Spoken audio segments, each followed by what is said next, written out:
When the porcupine senses danger, it raises its quills. If this does not work, the animal begins to hiss, clatter its teeth, shake its quills, and advance on the enemy. Predators know it's better to retreat from a defensive porcupine and wait for a better moment, but they do not realize that when the porcupine is calm, it can be even more dangerous. Have you heard of Aristotle?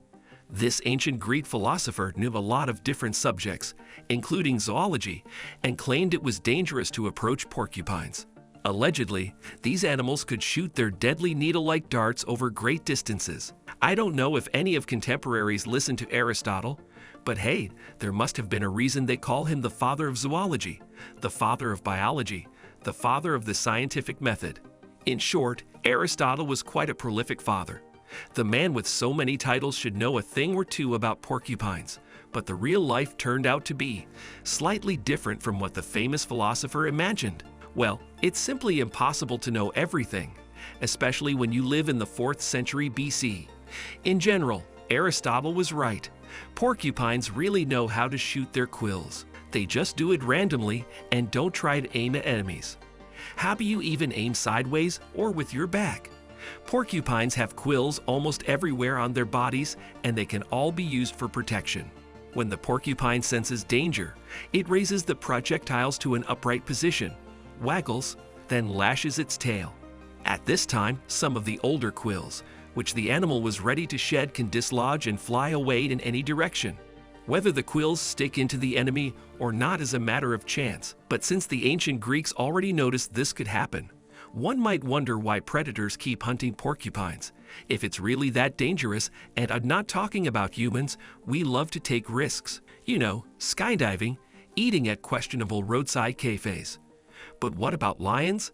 Well, it looks like lions just love food. It's hard to blame them for this. In the wilderness, food means survival, and when there's a lack of usual prey. For example, during a drought, lions have to look for other options. Sometimes they start hunting humans, and sometimes they attack porcupines. Studies have shown that in areas with little rainfall, porcupines make up on average 28% of the diet of big cats, while in wetter areas, they usually make up less 4% of their menu. In general, this is definitely not a favorite food of lions. The danger's too big. Nobody wants to pull the quills out of the face and risk their health if they can eat some antelope. However, try explaining this to young lions that can easily attack a porcupine, even when there's other prey. Well, why is he walking around here like that? How do such encounters end? In most cases, not good. According to scientists who have gathered data on interactions between lions and porcupines, per 40 cases where lions were seriously injured, there are another 10 instances where they were instantly killed. This can happen when quills pierce the heart or large arteries.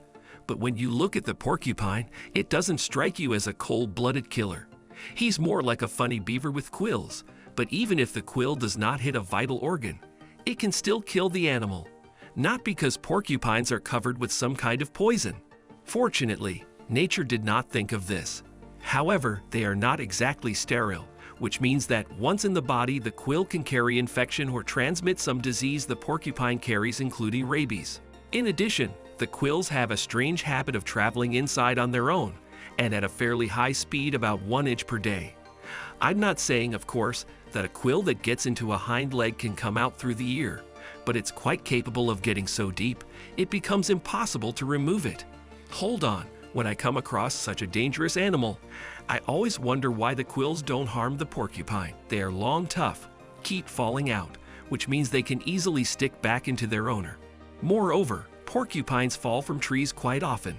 So why didn't they go extinct due to accidental self-injuries? It may seem incredible, but for the porcupine, the quills have antibiotic properties. They appear to be coated in free fatty acids which have this effect.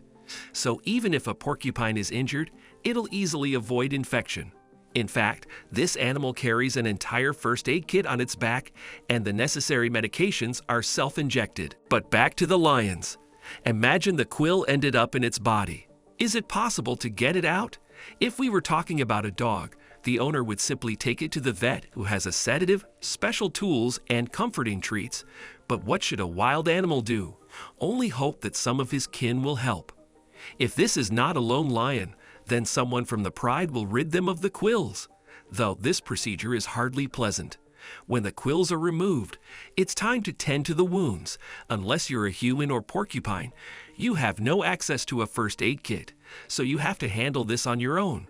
Lick the damaged area. This is a reflexive impulse, and you probably caught yourself doing it too. But it's not just the instincts nature gave us. Saliva really helps. It contains a protein and a complex of phospholipids, which accelerate blood clotting and at the same time attack bacteria and ensure protection against infection. Well, there is always a risk of transmitting bacteria from the mouth into the wound, but what can you do? Does this mean saliva can be used for medical purposes? Well, I wouldn't recommend it. It's one thing to quickly lick a scratch on your finger and quite another to use saliva as a substitute for medication. However, in ancient Greece, people were more careless and even used dogs for healing rituals. Asclepius, the god of medicine, was frequently depicted with a dog, and so these animals often lived at the Asclepians' healing temples, but they didn't just stick around chasing sticks. The dogs took part in the rituals and in the healing process. They licked the wounds of the patients. I'm being serious. Was this treatment helpful? Maybe, but in any case, if you allow your pet to lick the damaged areas of your skin, the likelihood of catching some kind of infection from the dog is much higher than if you do not allow doing this, even if it is a dog from the sanctuary of Asclepius, even if it has a doctor's degree. So you probably already realized it's better not to disturb porcupines, let alone mess with them. However, there is a time when even the calmest and happiest porcupine can be deadly. This is the period of active shedding. It usually happens at the end of May.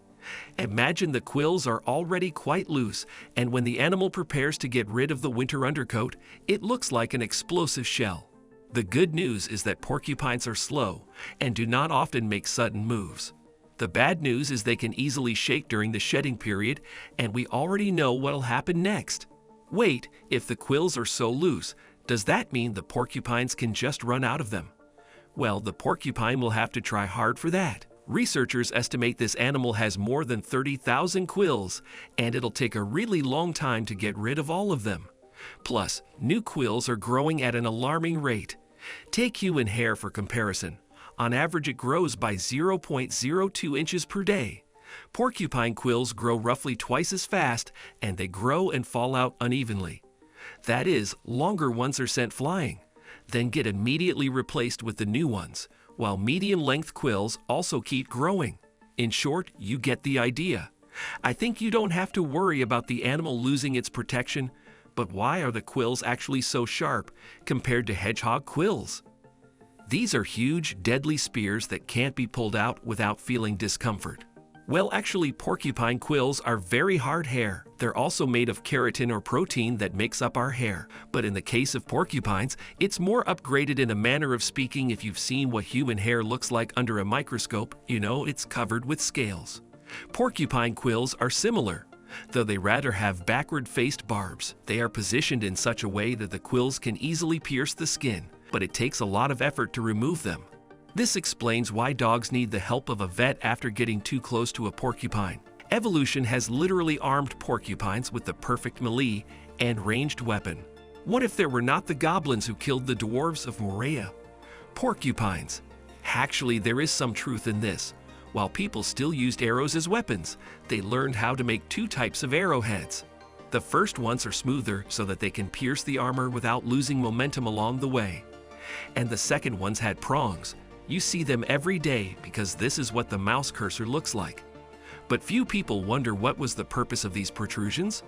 They worked the same way as the barbs of the porcupine quills, making it impossible to pull the arrow out of the wounded. Well, over time, people have learned to cope, even with such problems. But this is a story for another time. See you later.